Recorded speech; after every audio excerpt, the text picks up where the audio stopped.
आप सभी भगवत प्रेमियों को सादर जय श्री कृष्ण।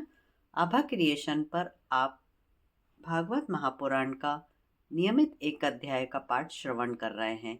आइए हम ईश्वर की प्रार्थना करके नियमित अध्याय में प्रवेश करते हैं।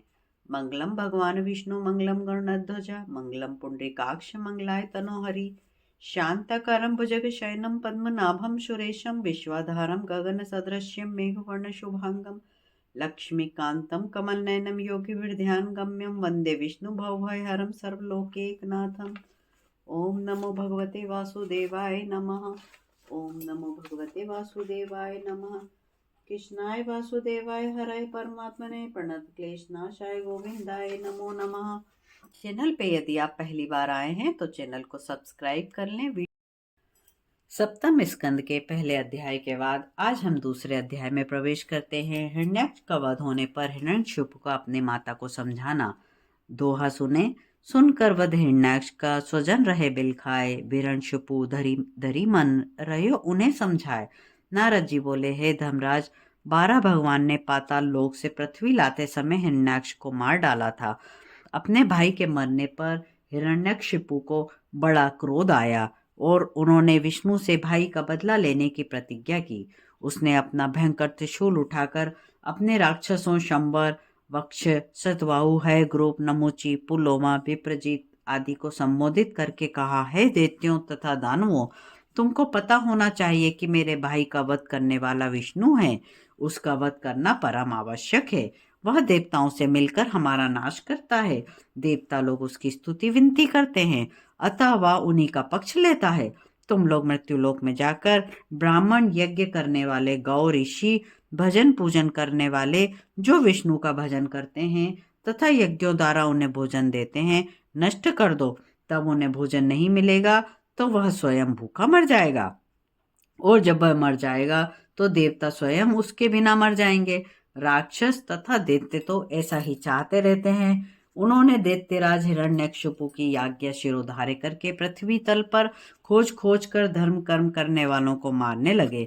नगर, ग्राम, गौ, खेत आदि में आग लगाकर नष्ट करने लगे। हे राजन, हिरण्यकशिपु ने अपने शोकाकुल परिवार को बड़ी युक्ति से सांत्वना दी। हिरण्यकशिपु बोला, हे माता, बहु, पुत्रों, तुम लोग भाई हिरण्याक्ष की मृत्यु पर शोक मत करो। वह महाबली था। उसने 12 रूपधारी मायावी विष्णु से महाभयंकर युद्ध किया था और वीरगति को प्राप्त हुआ, जो बड़े सौभाग्य से प्राप्त होती है। यह शरीर अनित्य है, नाशवान है। जीवात्मा का शरीर सूक्ष्म शरीर से कोई संबंध नहीं होता। आत्मा को भी शरीर समझना अज्ञान है। इसी अज्ञान के कारण जीवात्मा संसार चक्र में भटकता रहता है। इस विषय में मैं तुम्हें एक इतिहास सुनाता हूँ। उशीनर देश में सुशज्ञ नाम का एक बड़ा प्रतापी यशस्वी राजा था। युद्ध में उसे शत्रुओं ने मार डाला। उसके मृत शव को लेकर उसकी रानियां और कुटुंबी रोने लगे।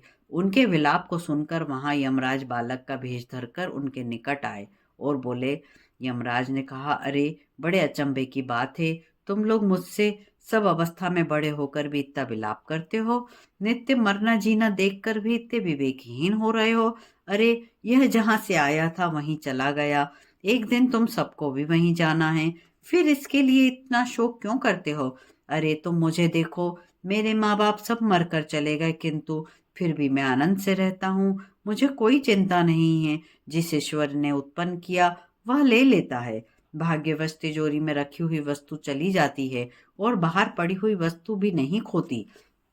हे रानियों, सबकी मृत्यु और जन्म पूर्व कर्म के अनुसार होते हैं।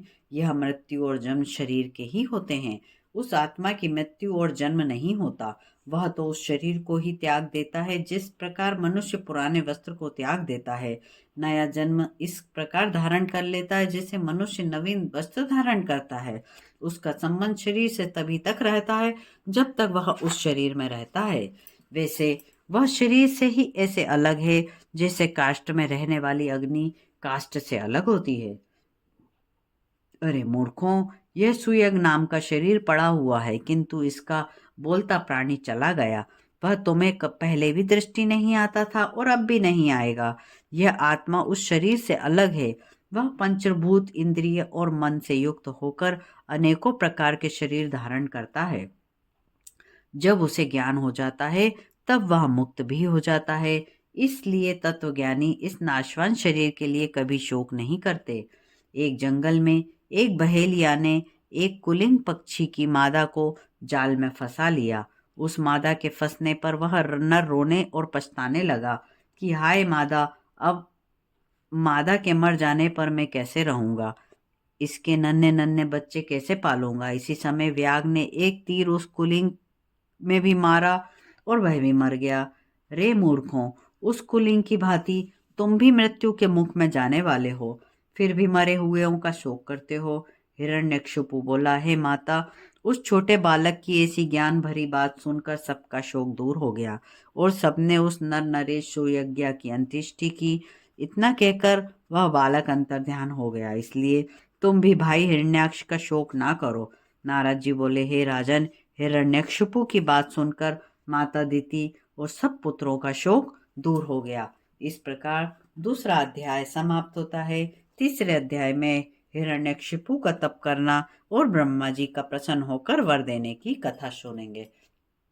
कर्पूर गौरम करुणावतारम संसार सारम भुजगेंद्र हारम सदा वसंतम हृदयारविंदे भवम भवानी सहितम नमामि। आप सभी भगवत प्रेमियों को कथा श्रवण करने के लिए बहुत बहुत आभार। चैनल पे यदि पहली बार आए हैं तो चैनल को सब्सक्राइब अवश्य कर लें। राधे राधे।